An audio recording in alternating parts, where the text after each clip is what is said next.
Welcome to Feng Shui Living, the podcast designed for busy women who want to de-stress, live with intention, and create a home that truly supports their well-being. Each week, I'll bring you practical tips, insightful ideas, and simple strategies to enhance both your home and your life. Let's get started. Quick pause before we jump in. If you love this podcast, you will love my book, Aligned at Home. Think of it as your design and energy guidebook to creating a space that supports your well-being and your goals. You can get a signed copy over on my website, purelivingwithlisamorton.com, or snag it on Amazon or wherever you buy books. I hope you enjoy it. Hey there, welcome to Feng Shui Living Podcast. I am your host, Lisa Morton, and welcome to the podcast. If you're new, I'm so happy to have you here. If you have been here for a while listening, thank you for coming back and all your support. I'm noticing as I'm recording this, if you're watching on YouTube, I normally have this sweet little plant behind me, but he needed some extra sun today, so he's got a case of the winter blahs, we'll say. So he is out getting some sun. Anyway, today we're going to do some Q&A. I love these episodes. I love getting questions and I love compiling them and thinking about the answers. So I can't wait to get into them. But before we do, I wanted to remind you, if you haven't signed up for my monthly Aligned at Home Collective, my monthly membership group, it is live. It's live now. You can go sign up. I'm so excited. This is a monthly call where we jump on and there's a lesson, we have Q&A time, plus there's tons of bonuses, including my Aligned at Home companion workbook that you will get a free download. And then there's also some hard copies for sale. So quick little note on that. Let's get into Q&A. And if you have a question, if you get my weekly newsletter, you can always respond to that newsletter. Those come directly to me. Respond with your question. All right. So email me, message me there, email me, and we'll get those answered for you.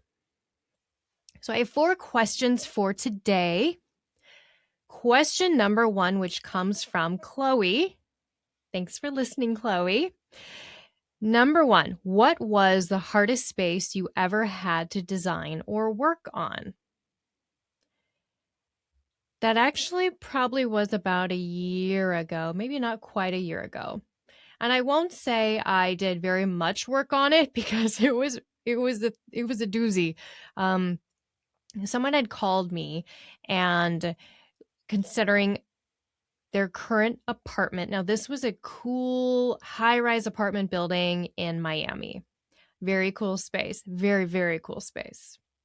It was up high on a high floor, beautiful views, and they were considering moving to a different apartment. And I wasn't really sure why. And then they sent me the info for their current apartment, the floor plan, and they had the builder's drawings. And then I got to looking at it. I was like, oh boy. It was such an awkward, incredibly awkward shape. It was a bizarre building, cool building, but unique shape. And the apartment actually formed a triangle, like a weird, bizarre triangle. And I'm looking at it thinking, how are we going to get this aligned? Like, where do I even start? I mean, it really took me a bit to sit there and look at it and think about how the energy is flowing. And I came up with this list of things and I told them, I'm like, here's what I'm seeing. And you can tell me yes or no if you want. But number 1, your relationships probably aren't very good right now. You're probably financially struggling. You probably feel like you have very little support from anyone outside of, outside family, friends. And there was one other thing, but I mean, it was like big things. And I remember the silence on the other end of the phone. And they were like, yes, I just went through a divorce. I'm broke because of the divorce. And I have no one. I have no one in my life who's going to help me through things. So I was like, here's the thing. If you have the opportunity to move to the other apartment, take on the other apartment. Get out of here, because you think it's bad now. It's not going to get better. There's only, I like to say no place is doomed, but this was one of those. It just was going to take a lot. And I think it was going to be a very slow process and just take a lot of effort. And the other layout was fantastic. And so they moved. They left this cool apartment building and moved. Actually, it was same building, but they just moved down. So not as spectacular a view, but so much better ease and flow through life. So just a quick note on the hardest space I ever had to design and work on. All right, number 2 was submitted by Brenda.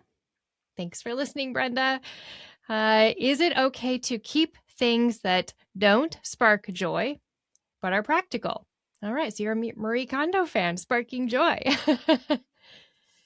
Is it okay to keep things that don't spark joy, but are practical? We have those things in life that we need, right? I'm thinking the first thing that comes to mind is a measuring cup.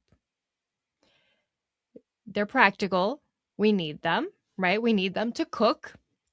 But they might not spark joy, because it's, especially if you don't like cooking or you don't like what you're working on. Here's my thing. If you have to have those practical things that don't initially spark joy, figure out how you can make them spark joy. Measuring cups. Instead of getting basic metal measuring cups, get some different ones in a fun color. Right? I saw these measuring spoons recently that were like, looked almost like it was hand painted. They weren't, it was like mass produced, but they had hand painted. They were adorable. Right? So if you do have those, those practical items in life that aren't really sparking joy, think of how you can. How can you add a little embellishment or arrangement to just kind of bring it that spark? Maybe you have a great family photo that you love the photo, but it feels empty. What about reframing it? Getting fresh new matting and framing can reset and add that spark.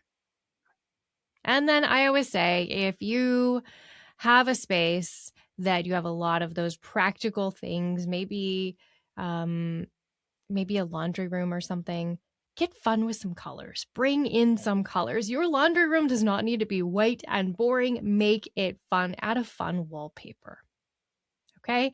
So, yes, it's okay to keep things that don't spark joy, but they're practical, because that's just life. But see how you can implement little bits of fun, little bits of that joy. Okay? Question number 3. Number 3 is from Erin. How often should I be clearing my space? I get this question a lot. And it really varies. I clear my home once a quarter. It's a ritual. It's a routine. I know it. My home knows it. It just is a system. I have clients that I do once a year, like a big clearing to reset, and then they maintain throughout the year.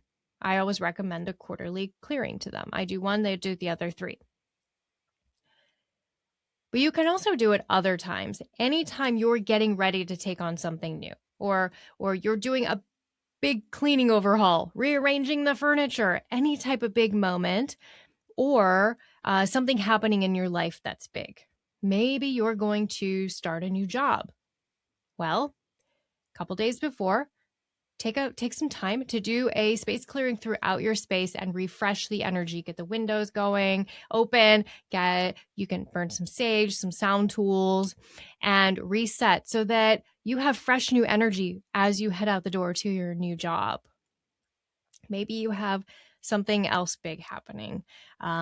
Also, anytime you're getting ready to sell your home, it's a great time to clear that out, because you want to rinse out your essence and your energy. Because when people are coming in to tour the home, to potentially buy it, they can pick up on your energy. You may not realize it, but some of them definitely do, whether they realize it or not.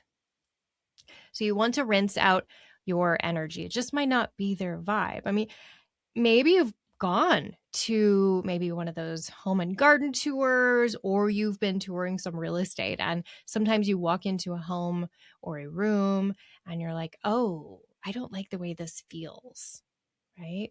So you don't want someone coming into your home and not buying it because you didn't take, an hour to reset the energy.